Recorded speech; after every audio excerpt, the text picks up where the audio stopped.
الحمد لله نحمده ونستعينه ونستغفره ونؤمن به ونتوكل عليه ونعوذ بالله من شرور أنفسنا ومن سيئات أعمالنا من يهده الله فلا مضل له ومن يضلله فلا هادي له ونشهد أن لا إله إلا الله وحده لا شريك له ونشهد أن محمدا عبده ورسوله أما بعد فإن خير الحديث كتاب الله وخير الهدى هدى محمد صلى الله عليه وسلم وشر الأمور محدثاتها وكل محدثة بدعة وكل بدعة ضلالة وكل ضلالة في النار فقد قال الله تعالى في كلامه المجيد بعد أعوذ بالله من الشيطان الرجيم يا أيها الذين آمنوا اتقوا الله حق تقاته ولا تموتن إلا وأنتم مسلمون يا أيها الناس اتقوا ربكم الذي خلقكم من نفس واحدة وخلق منها زوجها وبث منهما رجالا كثيرا ونساء واتقوا الله الذي تساءلون به والأرحام إن الله كان عليكم رقيبا يا أيها الذين آمنوا اتقوا الله وقولوا قولا سديدا يصلح لكم أعمالكم ويغفر لكم ذنوبكم ومن يطع الله ورسوله فقد فاز فوزا عظيما وقال سبحانه وتعالى أعوذ بالله من الشيطان الرجيم بسم الله الرحمن الرحيم قاف والقرآن المجيد بل عجبوا أن جاءهم منذر منهم فقال الكافرون هذا شيء عجيب أإذا متنا وكنا ترابا ذلك رجع بعيد قد علمنا ما تنقص الأرض منهم وعندنا كتاب حفيظ بل كذبوا بالحق لما جاءهم فهم في أمر مريج أفلم ينظروا إلى السماء فوقهم كيف بنيناها وزيناها وما لها من فروج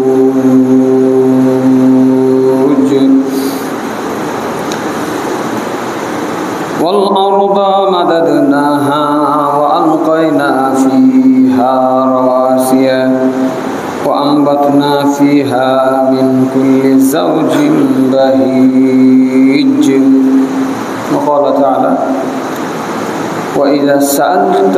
وإذا سألك عبادي عني فإني قريب أجيب دعوة الداعي إذا دعان وعن أبي هريرة أن رسول الله صلى الله عليه وسلم قال ليس شيء أكرم على الله من الدعاء رواه الترمذي যাবতীয় প্রশংসা গুণগান আল্লাহ তাআলার দরবারে যার অশেষ মেহেরবানিতে আজকে জুমার দিনে আমরা তার পবিত্র ঘর মসজিদে উপস্থিত হতে পেরেছি এই জন্য আল্লাহর দরবারে শুকর আদান বলি আলহামদুলিল্লাহ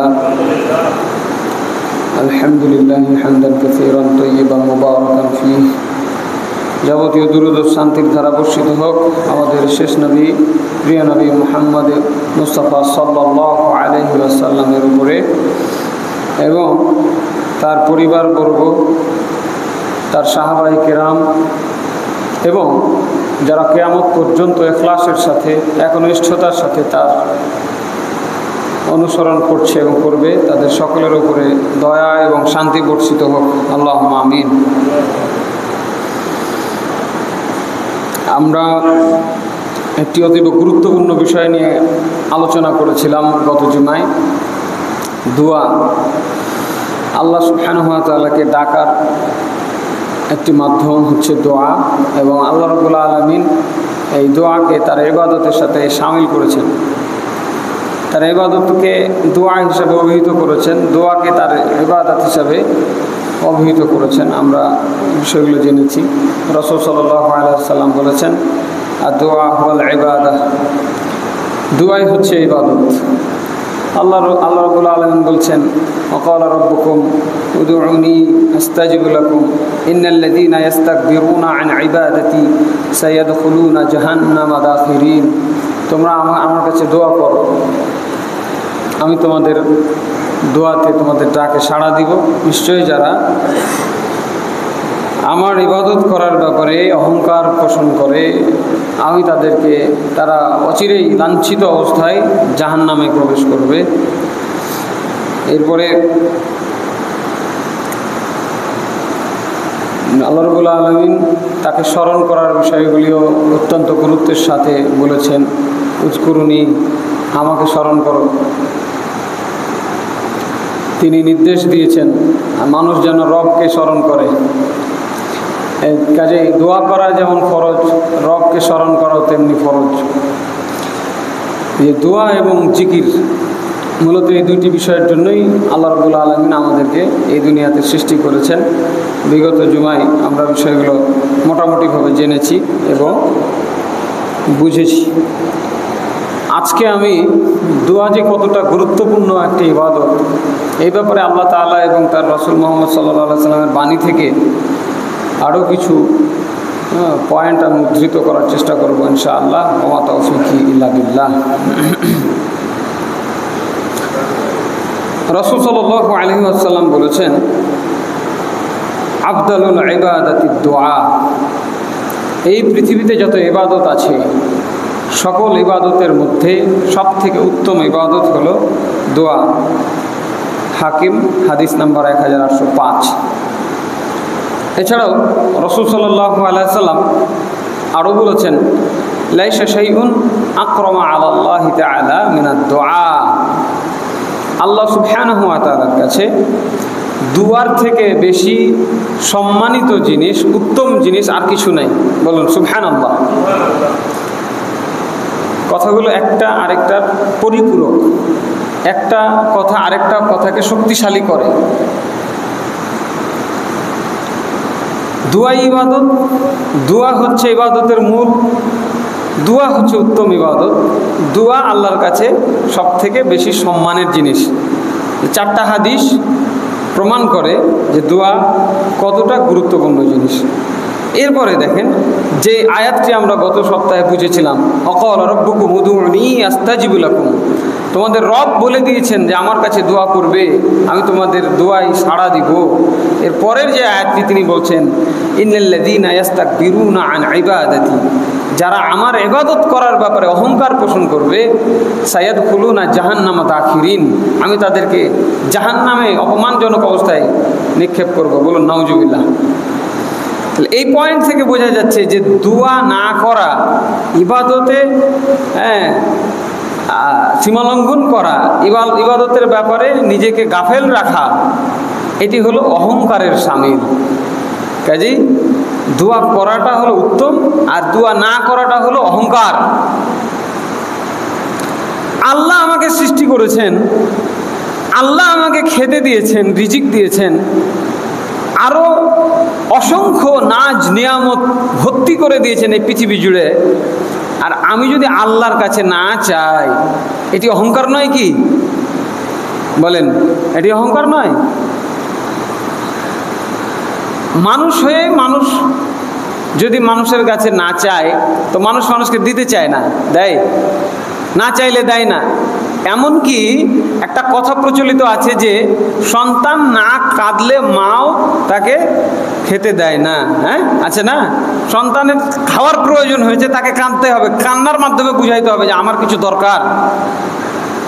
তাহলে যে আল্লাহ তাবারাক ওয়া তাআলা আমাদেরকে সৃষ্টি করলেন, সকল কিছুকে যিনি সৃষ্টি করলেন, যিনি সকল কিছুর মালিক, তার কাছে যদি বান্দা করজোড়ে কান্নাকাটি করে না চায়, তাহলে এটি অহংকারের নামান্তর।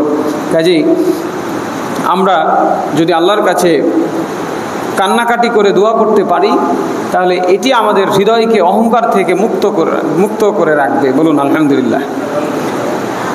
ইমাম শাওকানি রহিমাহুল্লাহ এই আয়াতের ব্যাখ্যায় স্পষ্টভাবে তিনি বলতে চেয়েছেন যে এই আয়াত স্পষ্টভাবে প্রমাণ করে যে দোয়া করা অন্যতম ইবাদত, আর এটা ছেড়ে দেওয়া, পরিহার করা আল্লাহর সঙ্গে অহংকার করার নামান্তর।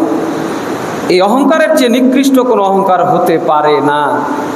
কিভাবে মানুষ আল্লাহর সঙ্গে অহংকার করতে পারে যে আল্লাহ তাকে সৃষ্টি করেছেন, তাকে সব ধরনের জীবন উপকরণ দিয়েছেন, যিনি জীবন দান করেন, যিনি মৃত্যু ঘটান এবং ভালো মন্দের প্রতিদান দিয়ে থাকেন। তুহফাতুজ জাকিরিন, ইমাম শাওকানি রাহিমাহুল্লাহ লেখা কিতাব, তিনি এই আয়াতটিকে এইভাবে মূল্যায়ন করেছেন। আল্লাহ সুবহানাহু ওয়া তাআলা আরও বলছেন সূরা বাকারা 186 নম্বর আয়াত, ওয়া ইযা সাআলাকা ইবাদি আন্নী ইন্নী করিব। হে নবী, আপনি তাদেরকে বলে দেন, ফাইন্নী করিব, আপনি তাদের বলে দেন আমার বান্দারা যখন আমাকে ডাকে আমি তাদের খুব কাছেই থাকি। বলুন আলহামদুলিল্লাহ। আল্লাহ আমাদের খুব কাছে থাকেন, খুব কাছে। যখনই আমাকে ডাকে, উজিবু দাওয়াতাদ দাঈ ইযা দাআন, যখনই কোনো দায়ী, কোন আহ্বানকারী আমি আল্লাহ রাব্বুল আলামিনকে আহ্বান করে কিছু চাই, আমি তার ডাকে সাড়া দিই। বলুন সুবহানাল্লাহি ওয়া বিহামদিহি। আমাদের নবীর মাধ্যমে আমাদেরকে খবর পৌঁছালেন, সূরা বাকারা আয়াত নম্বর 186। বলে দাও তুমি আমার বান্দাদের, তারা যেন আমাকে ডাকে, যখন ডাকবে, যখনই ডাকবে, আমার ব্যাপারে তারা জানতে চায়।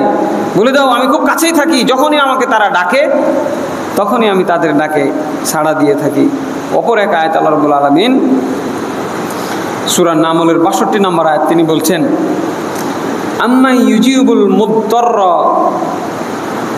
ইযা দাআহু ওয়া ইয়াকশিফু সু ওয়া ইয়াজআলাকুম খুলাফা আল আরদ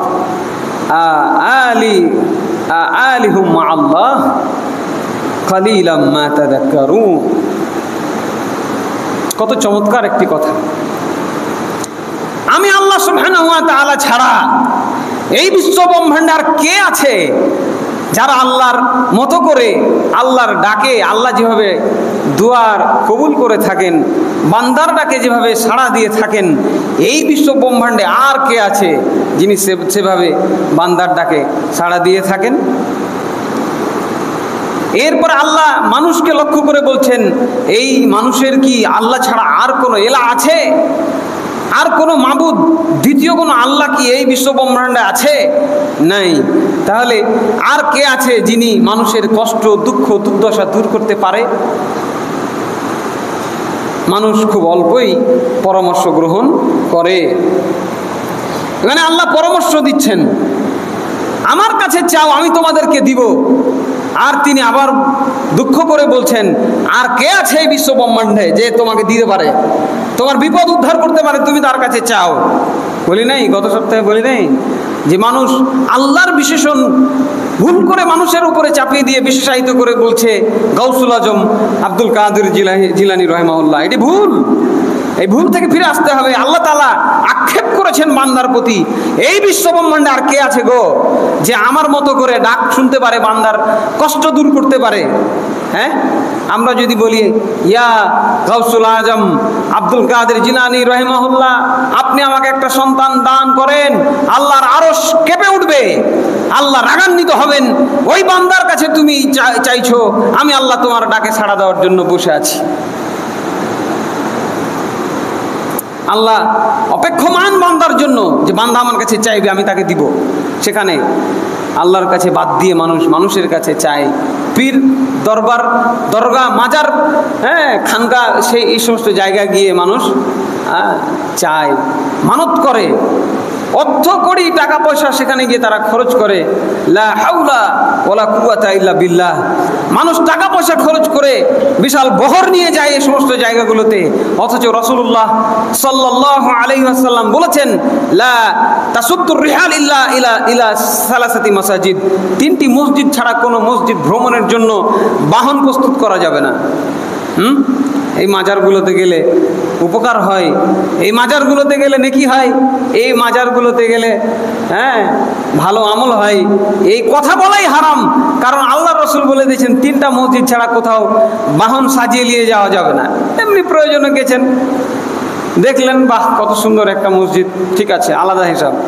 কিন্তু 3টি মসজিদ ছাড়া পৃথিবীর অন্য কোনো জায়গায় নেকির উদ্দেশ্যে, চাওয়ার উদ্দেশ্যে, ইবাদতের উদ্দেশ্যে যাওয়া হারাম। সেই 3টি মসজিদ কি কি জানেন? মক্কাতুল মুকাররমা, কাবা ঘর 1 নম্বর, আল্লাহর ঘর বাইতুল্লাহ 2 নম্বর, মসজিদে নববী, মসজিদে হাজা, আমি যেই মসজিদে খুতবা দিচ্ছি আল্লাহ রসুল ইঙ্গিত করেছেন মসজিদে হাজা, আমার মসজিদ মানে মসজিদে নববী মদিনায়। আর 3 নম্বর মসজিদুল আকসা, ফিলিস্তিন। এই 3টি মসজিদ ছাড়া কোথাও যাওয়াই যাবে না। তো সেক্ষেত্রে আমাদের এই গাড়ির বহর, টুপির বহর, দাড়ি টুপি জুব্বা লাগিয়ে বহর নিয়ে মিছিল করতে করতে এই সমস্ত দরগাগুলোতে মানুষ চাইতে যায়। আল্লাহ মানুষকে বুঝার তৌফিক দান করেন, আল্লাহুম্মা আমিন। আমাদেরকে আল্লাহর কাছেই চাইতে হবে। আবু হুরায়রা রাদিয়াল্লাহু আনহু হতে বর্ণিত, আন আবি হুরায়রা আন্না রাসূলুল্লাহি সাল্লাল্লাহু আলাইহি ওয়াসাল্লাম قال, রাসূল সাল্লাল্লাহু আলাইহি ওয়াসাল্লাম বলেছেন লাইসা শাইউন আকরামা আলাল্লাহি মিনাদ দুআ। আল্লাহর কাছে দুয়ার থেকে বেশি সম্মানজনক জিনিস আর কিছু নাই। কাজে এত সম্মানজনক কাজটা আমরা আল্লাহর জন্যই করব। আল্লাহ আমাদের কবুল করেন, আল্লাহুম্মা আমিন। ওয়া আন আবি হুরায়রাতা ওয়া আন আবি সাঈদ আল খুদরি রাদিয়াল্লাহু আনহু আন্না নবী সাল্লাল্লাহু আলাইহি ওয়াসাল্লাম قال, আবু সাঈদ খুদরি রাদিয়াল্লাহু আনহু বলছেন রাসূল সাল্লাল্লাহু আলাইহি ওয়াসাল্লাম বলেছেন মা মিন মুসলিমিন ইয়াদউ বিদাওয়াতিন লাইসা ফিহা ইসমুন ওয়ালা কাতিআতির রহিম ওয়ালা ইল্লা আতাল্লাহু বিহা ইহদা সালাস। মানুষ যখন আল্লাহর কাছে দোয়া করে, কোন মুসলমান আল্লাহর কাছে যখন দোয়া করে, আর সেই দোয়াতে যদি পাপ না থাকে, সেই দোয়াতে যদি পাপ না থাকে এবং সেই দোয়াতে যদি আত্মীয়তার সম্পর্ক ছিন্ন করার মতো কোনো বিষয় না থাকে, দেখেন শর্ত দিলেন রাসূল সাল্লাল্লাহু আলাইহি ওয়াসাল্লাম 2টা। ইখলাসের সাথে আল্লাহর কাছে দোয়া করবেন 2টা শর্ত নিয়ে। 1 নাম্বার, কোনো পাপের জন্য দোয়া করা যাবে না। কোনো পাপ কাজ করব মনে করে দোয়া করলেন, আল্লাহ আজকে চুরি করতে এসেছি যদি কেউ না ধরা, যেন কেউ ধরতে না পারে, এই চুরি করার টাকা দিয়ে আমি অমুক জায়গায় দান করব। এইটা কি ভালো কাজ? এই দোয়াটা কি ভালো? এই দোয়া আল্লাহ কি, তার দান কি আল্লাহ কবুল করবেন? করবেন না। অন্যায় কোনো কাজ করছেন আর আল্লাহর কাছে দোয়া করছেন, এরকম করলে হবে না। এবং আত্মীয়তার সম্পর্ক ছিন্ন করা, অনেকেই দেখা গেল যে বেশ দিনদার মানুষ, মাশাআল্লাহ ভালো দোয়া করেন, ভালো ইবাদত গুজার, কিন্তু আত্মীয়তার সম্পর্কের ব্যাপারে উদাসীন। এখন এমন কোনো দোয়া করা যাবে না যেই দোয়ার মাধ্যমে কোনো আত্মীয়তার সম্পর্ক ছিন্ন হয়।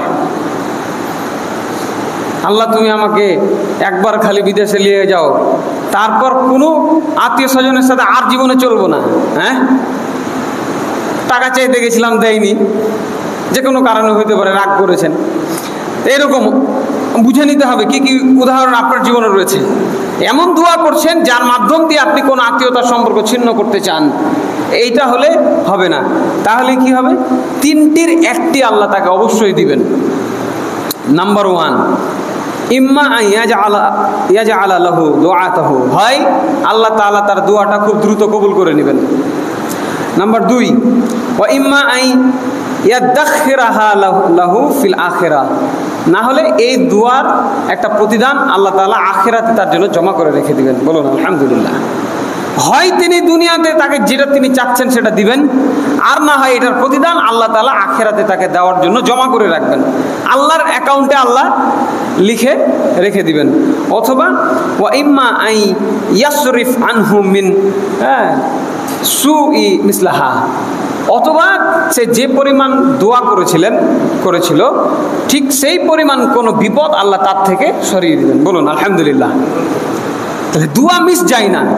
দোয়া এত গুরুত্বপূর্ণ একটি ইবাদত যে কেউ যদি দোয়া করে, দোয়ার মধ্যে দুটা শর্ত ঠিক থাকে, তাহলে ওই দোয়াটা মিস যাবে না। হয় সেই দোয়াটা আল্লাহ কবুল করবেন, যেটা সে চেয়েছে সেটা সে পাবে, অথবা আল্লাহ তাআলা তার প্রতিদান আখিরাতে দিবেন, অথবা তার কোনো বিপদ ছিল, ওই দোয়ার কারণে আল্লাহ তার বিপদটা মুক্ত করে দিবেন। আমরা যে কথাগুলো প্রথমে দেখলাম, শুনলাম, তাতে মনে হয়েছিল যে আল্লাহর কাছে দোয়া করলে আল্লাহ দোয়া কবুল করবেই। এখন আমি চাইলাম যে আল্লাহ একটা 10 তলা বিল্ডিংয়ের মালিক আমাকে করে দাও, আর আপনি দেখলেন যে সেটা হলো না, তার মানে তখন তো মাথায় কাজ করবে, কই দোয়া করলাম, দোয়া তো কবুল হলো না। এই হাদিস বিষয়টিকে সুন্দরভাবে সুস্পষ্ট করে দিয়েছে, আলহামদুলিল্লাহ। যদি এই 10 তলা বিল্ডিং তার বান্দার জন্য কল্যাণকর মনে করেন আল্লাহ তাআলা তাকে দিয়ে দিবেন। আর এমন হতে পারে যে এই 10 তলা বিল্ডিং তার জন্য ক্ষতির কারণ হতে পারে, এটি আল্লাহ জানেন না। একটা বাচ্চাদের দেখবেন যে ওরা পানি বেশি পছন্দ করে, আগুন দেখলে হাত দিতে যায়, বিদ্যুতের সকেটে হাত ঢুকাইতে যায় না, আপনি তাকে বাধা দেন, সে কান্নাকাটি করবে। তার মানে কি, আপনি জানেন যে এই বাচ্চা ক্ষতির দিকে যাচ্ছে, তার যে চাওয়া, তার যে ইচ্ছা, সে যেটা করতে যাচ্ছে এতে তার ক্ষতি হবে, সে কাঁদলেও তাকে আপনি কি করবেন, থামাবেন না।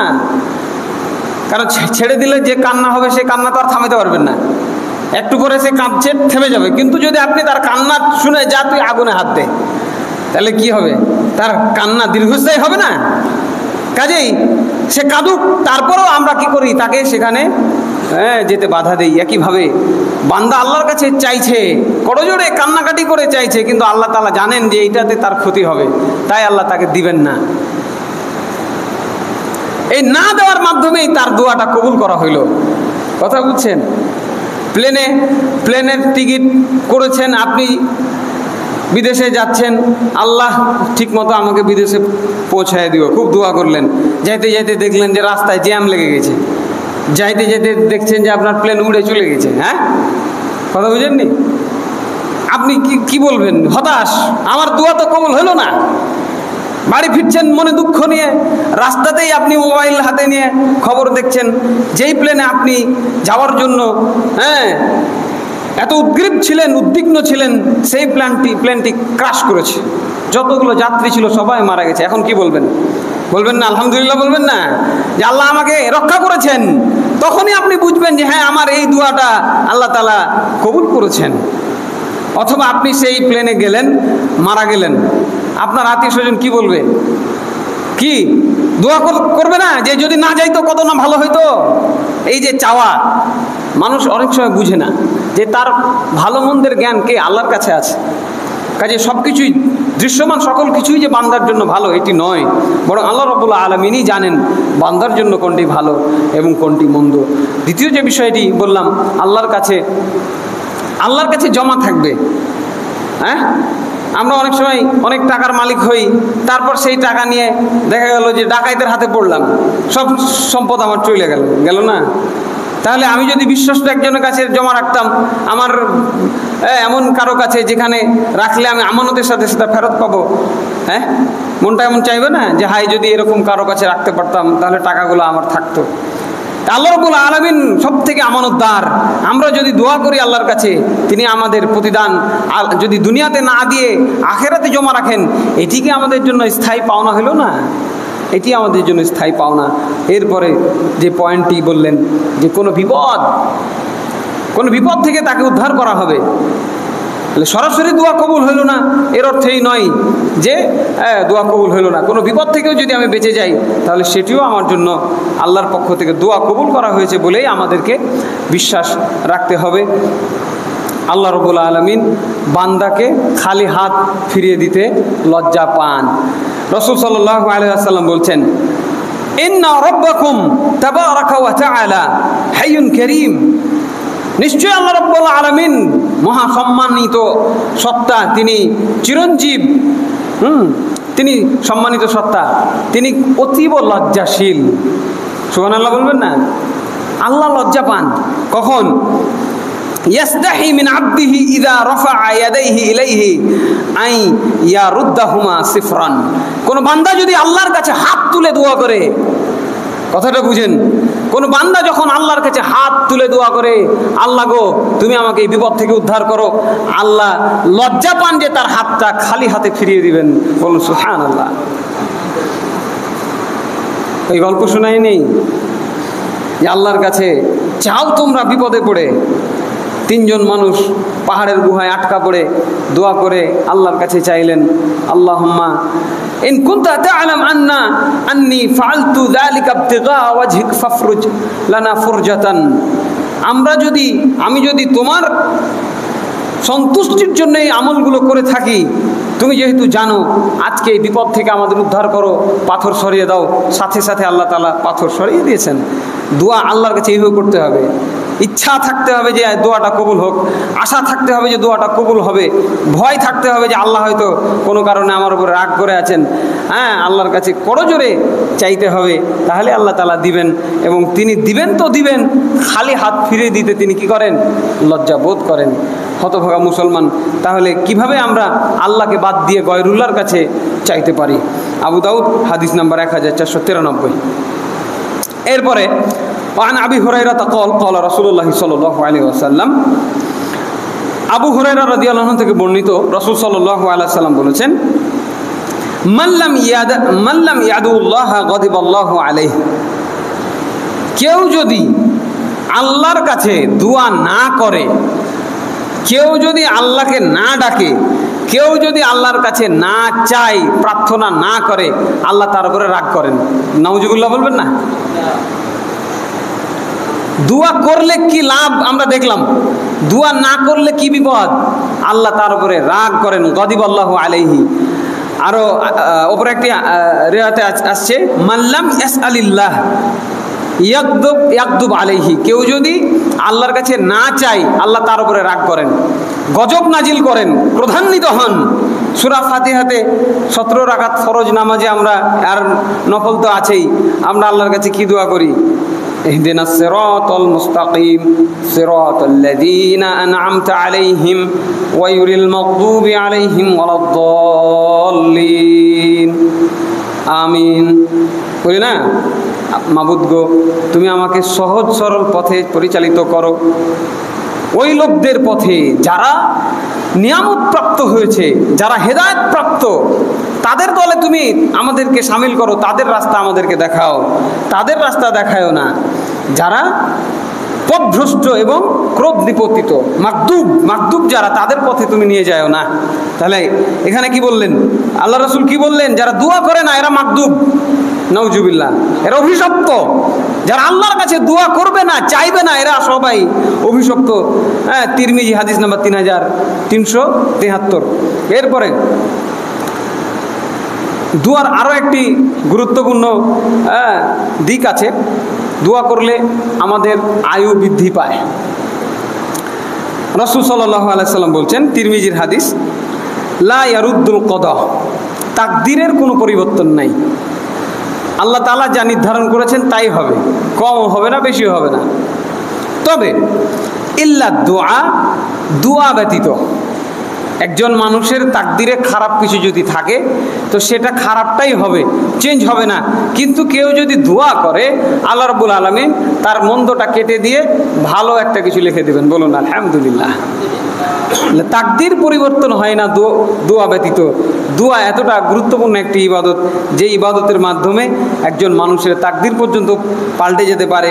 ওয়ালা ইয়াজিদু ফিল উমুরি ইল্লাল বির, আর নেক আমল করলে মানুষের আয়ু বৃদ্ধি পায়। তাহলে ভালো মানুষ হইতে হবে, ইবাদত গুজার বান্দা হইতে হবে, আল্লাহর কাছে বেশি বেশি চাইতে হবে। নেক আমলের মাধ্যমে আমরা আমাদের আয়ু বৃদ্ধি করায় নিতে পারি। হ্যাঁ, শুধু রাত দিন ঘুরে বেড়ালাম, জানলাম না আল্লাহ আমাকে কেন বানিয়েছেন, শিখলাম না, শেখার প্রয়োজনও মনে করলাম না, শুধুমাত্র খামখেয়ালিপনা করে আমরা জীবন কাটায় দিলাম। আর এর মাধ্যমে আমরা মনে করব আমরা জীবনে সফল হব, এটি ঠিক নয়। বরং কোরআন হাদিস যদি আমরা জানতাম, চর্চা করতাম, কোরআন হাদিস থেকে যদি আমরা আলো গ্রহণ করতাম, এটি হতো আমাদের জীবনে কল্যাণকর একটি বিষয়। এবং প্রকারান্তরে আল্লাহ রাব্বুল আলামিন মানব জীবনের যাবতীয় কর্মকাণ্ডকে ইবাদত হিসেবে গণ্য করেছেন। আবার তিনি এটাও বলেছেন যে মানুষকে আমি শুধুমাত্র আমার ইবাদত করার জন্য সৃষ্টি করেছি। সূরা জারিয়াতের 56 নম্বর আয়াতে তিনি বলছেন, ওমা খালাকতুল জিন্না ওয়াল ইনসা ইল্লা লিয়াবুদুন, মানুষকে আমি শুধুমাত্র, মানুষকে এবং জিনকে শুধুমাত্র আমার ইবাদত করার জন্য সৃষ্টি করেছি। এবং এই যে দোয়া নিয়ে যতগুলো কথা আমি বললাম কোরআন হাদিস থেকে, এইগুলোকে তিনি ওই ইবাদতের সাথে ইনক্লুড করে বলেছেন, উদউনি আস্তাজিবু লাকুম ইন্নাল্লাযীনা ইস্তাকবিরুনা আন ইবাদাতি সায়াদখুলুনা জাহান্নামা দাখিরিন। আমার কাছে চাইতে হবে, আমার কাছে চাও, তোমরা যদি আমার কাছে চাও, আমার কাছে দোয়া করো, তাহলে আমি তোমাদের ডাকে সাড়া দিব। আর যারা আমার সাথে আমার ইবাদত করার ব্যাপারে অহংকার পোষণ করবে, তারা জাহান্নামে ঢুকবে লাঞ্ছিত অবস্থায়। তাহলে সব কিছুই ইবাদত, আর ইবাদতের জন্য সৃষ্টি, আর দোয়া হচ্ছে ইবাদত, আর ইবাদতের জন্যই সৃষ্টি। তার মানে কি, সবগুলো মিলায় দেখা গেল যে দোয়া করার জন্যই সৃষ্টি করা হয়েছে। বাড়ি থেকে বের হব, বাড়ি থেকে বের হওয়াটা ইবাদত হবে যখন আমি দোয়া করে বাড়ি থেকে বের হব। কথা বুঝলেন? দোয়ার জন্য সৃষ্টি করা হয়েছে, কনফিউশনের কিছু নাই। একবার বলছেন যে ইবাদতের জন্য সৃষ্টি করেছি, একবার বলছেন যে দুয়ার জন্য সৃষ্টি করেছি, তাহলে মিলছে না? মাথায় কেমন এলোমেলো হয়ে যাচ্ছে। তার মানে বাড়ি থেকে বের হওয়া দিয়ে শুরু করেন, ঘুম থেকে উঠা দিয়ে শুরু করেন। ঘুম থেকে উঠেছেন, দোয়া করবেন, তাহলে আপনার ঘুম থেকে উঠাটা ইবাদত হইল। কথা বুঝেন নি? আর আপনি যদি বলেন আমি দোয়া করব না, ঘুম থেকে উঠেছি, নিজের যোগ্যতা বলে বউ উঠিয়েছে, বাচ্চা উঠিয়েছে, চলে গেলাম কাজে, তাহলে আপনি অহংকার করলেন। কথা বুঝেননি? আলহামদুলিল্লাহিল্লাযী আহিয়ানা বাদামা আমাতানা ওয়া ইলাইহিন নুশুর। ধীরে ধীরে এই জিনিসগুলো শিখাবো ইনশাআল্লাহ। কিভাবে ইবাদতের জন্য বানাইলাম, দুয়ার জন্য বানাইলাম। রাসূল বললেন না, দুয়া হুয়াল ইবাদত, দুয়াই হচ্ছে ইবাদত। কই মিলছে না তো? বাড়ি ঘরের কাজ কাম তো করতে হবে, হবে না? কিভাবে এগুলো দোয়া এবং এগুলো কিভাবে ইবাদত হয়, এইটা আমাদের বুঝতে হবে। ঘুম থেকে উঠেছেন, একা একা উঠেন নাই। আলহামদুলিল্লাহিল্লাযী আহিয়ানা বাদামা আমাতানা ওয়া ইলাইহিন নুশুর। সে আল্লাহর প্রশংসা করছি, সেই আল্লাহর প্রশংসা যিনি আমার মৃত্যুর পরে আমাকে আবার জিন্দা করেছেন। কি মৃত্যুর পরে জিন্দা করেন নাই? ঘুমায় গেলে কারো হুঁশ থাকে? গোটা বাড়ির সম্পদ চুরি হয়ে গেলেও আপনার হুঁশ থাকে না। হ্যাঁ, এই মৃত্যু থেকে আল্লাহ যদি ঘুম থেকে না জাগান, কে আপনাকে ঘুম থেকে জাগাইতে পারত? কাজেই আল্লাহর প্রশংসা করা এটিও দুয়ার একটি অংশ। এই কথাগুলো কিন্তু এর আগের জুমায় বুঝিয়ে সুন্দর করে বলেছিলাম। হ্যাঁ, যে দুয়া শব্দের কতগুলো প্রতিশব্দ আছে। সব জায়গায় যে আল্লাহুম্মা থাকবে এটি নয়, সব জায়গায় যে রব্বি থাকবে এটি নয়। দুয়ার জন্য অনেকগুলো শব্দ ব্যবহার করা হয়। তাহলে ঘুম থেকে উঠে যখন বললেন আলহামদুলিল্লাহিল্লাযী আহিয়ানা বাদামা আমাতানা ওয়া ইলাইহিন নুশুর, আর তার কাছেই আমাকে ফিরে যেতে হবে, এই যে স্বীকৃতি দিলেন, এই দোয়া করার কারণে ঘুম থেকে ওঠাটা হয়ে গেল ইবাদত। এরপরে আপনি বাড়ি থেকে বের হচ্ছেন, কাজে যাবেন, কি বলবেন? কাজে যাবেন, বাড়ি থেকে বের হবেন, টাকা দিয়ে বাড়ি করেছেন, গেট বানিয়েছেন আলিশান, গেট খুলবেন, চলে যাবেন না, ওইখানে দোয়া আছে, দোয়া করতে হবে। কি দোয়া করবেন?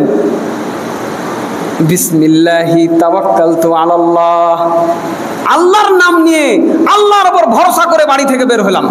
কথা বুঝেছেন? এই দোয়া বলার সাথে সাথে এটি ইবাদত হয়ে গেল। বলেন সুবহানাল্লাহ। বাড়ি থেকে বের হওয়াটা ইবাদত হয়ে গেল, এবং এর বিনিময়ে আল্লাহ তাআলা নেকি লিখে দিবেন। ঠিক আছে? আর যদি আপনি গায়ের জোরে বাড়ি থেকে বের হন, ওটাও আল্লাহ লিখে রাখবেন। এবং কি বললেন? ইন্নাল্লাযীনা ইস্তাকবিরুনা আন ইবাদাতি সায়াদখুলুনা জাহান্নামা দাখিরিন। যারা এইভাবে আমি যেভাবে শিখিয়েছি, আমার নবী যেভাবে শিখিয়েছেন, সেইভাবে ইবাদত করা বাদ দিয়ে, দোয়া করা বাদ দিলে তাকে অপমানজনক অবস্থায় জাহান্নামে নিক্ষেপ করা হবে। বলুন নাউজুবিল্লাহ। এরপরে কোটি টাকা দিয়ে মার্সিডিজ গাড়ি কিনেছেন, হ্যাঁ, মন চাইলো গাড়িতে উঠে চলে যাবেন, বাড়ি থেকে বের হয়েছেন দোয়া বলবেন, গাড়িতে ওঠার সময়ও দোয়া বলতে হবে। কি আলী রাদিয়াল্লাহু আনহু দেখেন সাহাবায়ে কেরাম কত আল্লাহ রসুলকে অনুসরণ করতেন। তিনি একদিন ঘোড়ার উপর চললেন, তারপরে একটা দোয়া বললেন, তারপরে একটা হাসলেন। হ্যাঁ, তো পাশে একজন আছেন যে জিজ্ঞেস করছেন আপনি হাসলেন কেন, বলেন তো, দোয়া করলেন ঠিক আছে বুঝলাম, তা হাসলেন কেন? তখন তিনি বলছেন শুনো, আল্লাহ রসুল সাল্লাল্লাহু আলাইহি সাল্লাম যখন বাহনে চড়তেন তখন তিনি বলতেন হ্যাঁ সুবহানাল্লাযী সাখখারা লানা হাযা ওয়া মা কুন্না লাহু মুকরিনিন ওয়া ইন্না ইলা রাব্বিনা লামুনকালিবুন। তারপরে আরেকটা লম্বা অংশ আছে, এইটা পুরোটা বলার পর তিনি একটু হাসলেন। তাই আমিও দোয়াটা বলার পরে একটু হাসলাম, সুবহানাল্লাহ। হ্যাঁ, হ্যাঁ, এই অভ্যাস করতে হবে। আমি বলছি না যে আপনারা করেন না এই জন্য বড় পাপ করে ফেলেছেন, এটা বলছি না। তবে জানার পর যদি অহংকার করেন সময় নাই আমার এত দোয়া বলার, হ্যাঁ, ওইদিকে আমার কাজ ছুটে যাচ্ছে, আমাকে এখনই তাড়াহুড়া করে যাইতে হবে, তাহলে এটা কি হইলো? অহংকার হইলো। আর যদি এই দোয়াটা আল্লাহর কাছে করে বের হন, এই গাড়িতে উঠেন, তাহলে এই গাড়ি যতক্ষণ চালাবেন ততক্ষণ আল্লাহ তাআলা ইবাদতের নেকি লিখতে থাকবেন। বলুন সুবহানাল্লাহ। কথা বুঝেছেন? এইভাবে দোয়া আছে প্রতিটি ক্ষেত্রে। একজন মানুষ তার জীবনে চলতে ফিরতে দোয়ার কোনো শেষ, সব কাজে দোয়া। কাজ করছেন, শুরু করছেন কাজ, আপনি যে কাজ করেন না কেন শুরু করছেন কি বলবেন? বিসমিল্লাহ, এটাও দোয়া। ঠিক আছে, আপনি কাজ করতে করতে ক্লান্ত হয়ে গেছেন, আপনি বলেন লা হাওলা ওয়ালা কুওয়াতা ইল্লা বিল্লাহ, আপনি দোয়া। পৃথিবীতে যত দোয়া মানুষকে জান্নাতে প্রবেশ করায় তার মধ্যে শ্রেষ্ঠ দোয়া এইটা। কয়জন জানি লা হাওলা ওয়ালা কুওয়াতা ইল্লা বিল্লাহ? হ্যাঁ, কাজের ফাঁকে ফাঁকে এগুলো বলেন। হ্যাঁ, আপনার কাজটা হচ্ছে না টাইমলি, ঠিক মতো কাজটা করতে পারছেন না, আপনি দোয়া করেন আল্লাহর কাছে। হ্যাঁ, আল্লাহ তুমি আমার কাজটাকে সহজ করে দাও। রব্বি ইশরাহ লি সাদরি ওয়া ইয়াসসির লি আমরি ওয়াহলুল উকদাতাম মিন লিসানি ইয়াফকাহু কওলি। হে আমার প্রতিপালক, আপনি আমার জন্য আমার বক্ষ প্রশস্ত করে দেন, আমার জিহ্বার জড়তা দূর করে দেন, আমার কাজকে আমার জন্য সহজ করে দেন। এই দোয়া কে করেছিলেন? মুসা আলাইহিস সালাম করেছিলেন। হ্যাঁ, তা আপনি কাজে গিয়ে আপনার কাজটা কঠিন হচ্ছে, আপনি দোয়া করেন। আপনি দেখছেন ক্ষতি হয়ে গেছে, আপনি দোয়া করেন ইন্না লিল্লাহি ওয়া ইন্না ইলাইহি রাজিউন। আপনার কাজটা সুন্দরভাবে হয়ে গেছে, আপনি দোয়া করেন আলহামদুলিল্লাহ। হ্যাঁ, কি আলহামদুলিল্লাহ বলবো না বলবো? হ্যাঁ, ওয়াও। হ্যাঁ, আমাদের ছেলেমেয়েরা কি শিখছে? গ্রেট, ওয়াও, এগুলো শিখছে। কি বলবেন? হিপ হিপ হুররে শিখছে আমার আপনার ছেলেরা। হ্যাঁ, হিপ হিপ হুররে মানে কি? এই বাবু বলো তো কি হিপ হিপ হুররে মানে কি? কিছু জানো তোমরা এগুলোর মানে? এগুলোর কোনো মানে নাই, এগুলো হয়তো কথাবার্তা। কিন্তু যদি আলহামদুলিল্লাহ বলা হয়, আসমান জমিনে যত ফাঁকা রয়েছে আল্লাহ তাবারক ওয়া তাআলা সব নেকি দিয়ে পূর্ণ করে দিবেন। বলুন সুবহানাল্লাহ। হ্যাঁ, কি হলো? এখন আপনি যদি বলেন রাখেন ভাই ওইগুলা পুরানা মানধাত আমলের কথাবার্তা, হ্যাঁ, তাহলে আয়াত আবার আপনার উপরে ফিট হয়ে যায়। ইন্নাল্লাযীনা ইস্তাকবিরুনা আন ইবাদাতি সায়াদখুলুনা জাহান্নামা দাখিরিন। যারা আল্লাহর ইবাদত করার ব্যাপারে, দোয়া করার ব্যাপারে অহংকার পোষণ করে, তাদেরকে লাঞ্ছিত অবস্থায় জাহান্নামে প্রবেশ করানো হবে। কাজেই জীবনে চলতে ফিরতে অনেক দোয়া আছে। রাসূল সাল্লাল্লাহু আলাইহি ওয়াসাল্লাম কীভাবে দোয়াগুলো করতেন, আমরা আগামী জুমায় ইনশাআল্লাহ সেই দোয়াগুলো একটা লিস্ট করে এনে আপনাদেরকে কোথায় কিভাবে রাসূল সাল্লাল্লাহু আলাইহি ওয়াসাল্লাম দোয়া করেছেন, করিয়েছেন, শিখিয়েছেন, এই দোয়াগুলো নিয়ে আমরা আলোচনা করব ইনশাআল্লাহ। আর যতটুকু আলোচনা আমরা আজকে পর্যন্ত শুনলাম, আল্লাহ রব্বুল আলামিন যেন আমাদেরকে বোঝার তৌফিক দান করেন, আল্লাহুম্মা আমিন। আর যারা দেরি করে আসেন, আমি বরাবরই আপনাদেরকে রিকোয়েস্ট করতে চাই যে খুতবার শেষ অংশ শুনে কখনোই পুরো অংশ বুঝতে পারবেন না, ঠিক আছে? এই জন্য যতই কষ্ট হোক চেষ্টা করবেন আরও আগে আসার। মা বোনদেরকে বলতে চাইবো, আপনারা বাড়ির গৃহিণী, আপনার স্বামী, আপনার সন্তানের খোঁজ রাখবেন, তারা কোথায় আছে, কি করছে, তাদের তাগাদা দিবেন। দেরি হয়ে যাচ্ছে, এখনই আজান দিবে, দ্রুত রেডি হয়ে আপনি মসজিদে যান, কারণ এটি আল্লাহ তাআলার আদেশ, এটি ইমাম সাহেবের অনুরোধ নয়, এটি আল্লাহ তাআলার আদেশ। ইযা নুদিয়া লিস-সালাতি মিন ইয়াউমিল জুমআতি ফাসআউ ইলা যিকরিল্লাহি ওয়া যারুল বাই। আল্লাহ তাআলা আদেশ করছেন, যখন নুদিয়া লিস-সালাতি মিন ইয়াউমিল জুমআ, জুমার দিন জুমার সালাতের জন্য যখন ডাক দেওয়া হয়, মানে হাইয়া আলাস সালাহ, আজান দেওয়া হবে, আপনার কর্ণ কুহরে পৌঁছে গেছে, আমাকে মুয়াজ্জিন ডাক দিয়েছে, হাইয়া আলাস সালাহ, নামাজের জন্য চলে আসো। হ্যাঁ, তখন ফাসাউ ইলা যিকরিল্লাহ, দ্রুত যাও মসজিদে। তার মানে দৌড়াইতে দৌড়াইতে আসা যাবে না, আবার এই যে মাসলা আছে, ধীরে সুস্থে আসবেন, কিন্তু দ্রুত যাও, মানে কাজটা দ্রুত শেষ করো। ওয়াজারুল বাই, এটাও আল্লাহ বললেন, বাই ছেড়ে দাও, ব্যবসা ছেড়ে দাও, কাজকর্ম ছেড়ে দাও। কাজকর্ম আপনি কোনো বাহানা দেওয়ার সুযোগ আছে? বাহানা দেওয়ার সুযোগ এখানে নাই। এবং পজিটিভ দিকগুলো তো জানেন, বলেছি যে প্রথমে আসবে সে উট পাবে, উট কোরবানি দেওয়ার নাকি পাবেন, ঠিক আছে না? আগে আসার জন্য প্রতিযোগিতা করতে হবে, প্রথম কাতারে বসার জন্য প্রতিযোগিতা করতে হবে, এটি আল্লাহ রাসূল বলেছেন সাল্লাল্লাহু আলাইহি ওয়াসাল্লাম। মানুষ যদি জানতো এই প্রথম কাতারে কি আছে, হামাগুড়ি দিয়ে হলেও আসতো, আর লটারি করা ছাড়া গত্যান্তর থাকতো না। হ্যাঁ, প্রথম কাতারে কি আছে আমরা হতভাগা মুসলমান জানি না, দেরি করে আসছি। কি এমন কাজ করছিলেন, কি এমন কাজ করছিলেন? এই যে আয়াতটা সূরা জুমার মধ্যে আল্লাহ তাআলা দিয়ে রেখেছেন, এই যে আয়াতটা আমি পড়ে শোনালাম, আল্লাহ তাআলার আয়াতটার মূল্য নাই ভাই, মূল্য নাই। আজকে আল্লাহর কালামের জন্য কে জীবন দিবেন না বলেন? আজকে যদি জীবন তো গেল, অনেকগুলা গেল না, আজকে যদি আল্লাহর কালামকে অপমানিত করা হয় আর জীবন দিতে বলা হয়, জীবন দিবেন না? তো এই আয়াত কি, এটাই কি আল্লাহর কালাম না? তো ওইখানে জীবন দিয়ে দিলাম, আর এইখানে যদি আমি আল্লাহর কালামকে সম্মানই না করি, তাহলে কি হইল? হ্যাঁ, আপনার বছরে একদিন হইতে পারে, 2 দিন হইতে পারে, আপনি এমন বেকার, আল্লাহ তো বুঝবেন, আল্লাহ বুঝবেন না? আল্লাহ তাআলা কোনো বান্দার উপরে বাড়তি বোঝা চাপায় নাই। আপনি যদি চিন্তা করে দেখেন, প্রত্যেক জুমাতেই আপনার সমস্যা হচ্ছে আসতে। আপনি আসার পর দেখছেন যে ইমাম সাহেব খুতবা দিচ্ছে, একদিনও আপনার কপালে জুটলো না যে আপনি আসার পর আজান হইল। এটা যদি হয়, তার মানে প্রকারান্তরে এটা দাঁড়ায় নাকি যে আল্লাহ আপনার উপর বেশি বোঝা চাপিয়ে দিয়েছেন? হ্যাঁ, ব্যাপারটা এরকমই তো। আল্লাহ আপনার উপর বেশি বোঝা না চাপাইলে আসতে দেরি হওয়ার কারণ কি? হয় এইটা হবে, আর না হয় আপনি গুরুত্ব দিচ্ছেন না, এইটা হবে, দুইটার একটা। তাহলে আল্লাহ তাআলার আয়াতকে আমরা যেন গুরুত্ব দিতে পারি, আল্লাহ আমাদের সেই তৌফিক দান করেন, আল্লাহুম্মা আমিন। আমরা যেন সকল কর্মকাণ্ড ফেলে দিয়ে আল্লাহর আহ্বানে সাড়া দিয়ে মসজিদে যথাসময়ে উপস্থিত হইতে পারি, আল্লাহ রাব্বুল আলামিন আমাদেরকে সেই তৌফিক দান করেন, আল্লাহুম্মা আমিন। ওয়া আকুলু কওলি হাযা ওয়া আস্তাগফিরুল্লাহ লি ওয়া লাকুম ওয়া লিসাইরিল মুসলিমিন ফাস্তাগফিরুহু ইন্নাহু হুয়াল গফুরুর রহিম।